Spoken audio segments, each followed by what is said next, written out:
guys, it's Aaron here. I'm sitting in the Boxster and working on a new DIY video for you guys as we speak. It is to add a stalk on the car that will allow the onboard computer operations to function. So look forward to that coming out in the near future. But I'm using a tool that I'm not really talking about on the video that I wanted to share with you guys for the tool of the week this week. It is this thing, a magnetizer and demagnetizer. So if you've never seen this before, it is really cool. It allows you to magnetize and demagnetize tools. So right here, I just have a T20 that I'm about to use. So I'm just gonna stick it into the magnetize end back and forth a few times.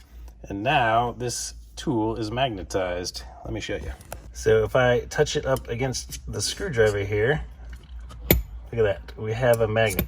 So the reason I'm gonna use this is because I am removing a little T20 screw from in here, and I don't want it to fall down in the recesses.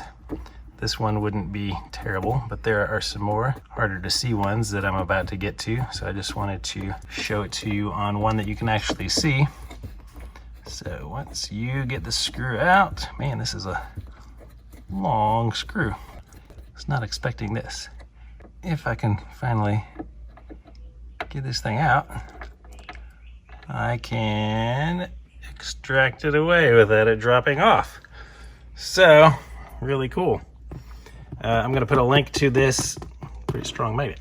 I'm going to put a link to this little guy in the description below on Amazon. They're really cheap. I highly recommend them. They come in really handy in times like this. So that's it for this week. Hopefully this tool will be added to your collection and help you out in the future sometime. You might not even know you need it yet, but if it's there and available, the right tool always makes the job so much easier. So please give this video a like, subscribe to the channel if you're not already, and I'll see you next time on Tool of the Week.